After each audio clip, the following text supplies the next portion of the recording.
Mes chers compatriotes, au moment où je m'exprime, des attaques terroristes d'une ampleur sans précédent sont en cours dans l'agglomération parisienne. Il y a plusieurs dizaines de tués. Il y a beaucoup de blessés. C'est une horreur. Nous avons, sur ma décision, mobilisé toutes les forces possibles pour qu'il puisse y avoir la neutralisation des terroristes et la mise en sécurité de tous les quartiers qui peuvent être concernés. J'ai également demandé qu'il y ait des renforts militaires. Ils sont en ce moment sur l'agglomération parisienne pour être sûr qu'aucune attaque ne puisse de nouveau avoir lieu. J'ai également convoqué le Conseil des ministres. Il va se tenir dans quelques minutes. 2 décisions seront prises.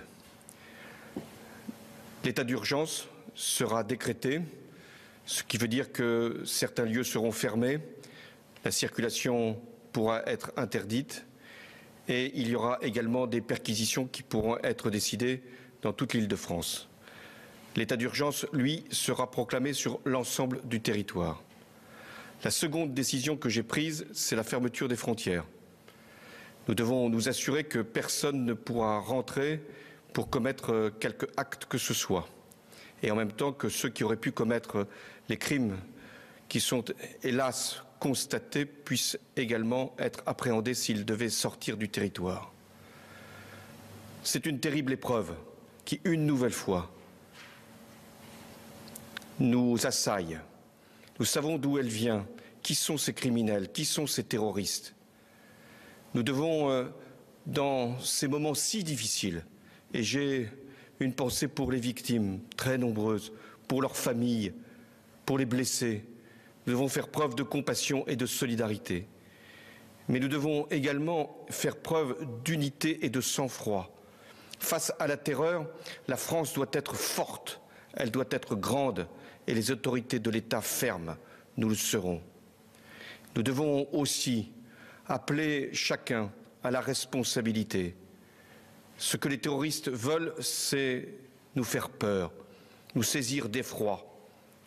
Il y a effectivement de quoi avoir peur, il y a l'effroi, mais il y a, face à l'effroi, une nation qui sait se défendre, qui sait mobiliser ses forces et qui, une fois encore, saura vaincre les terroristes.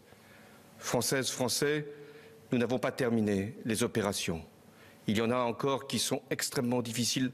C'est en ce moment même que les forces de sécurité font assaut, notamment dans un lieu à Paris. Je vous demande de garder ici toute votre confiance dans ce que nous pouvons faire avec les forces de sécurité pour préserver notre nation des actes terroristes. Vive la République et vive la France.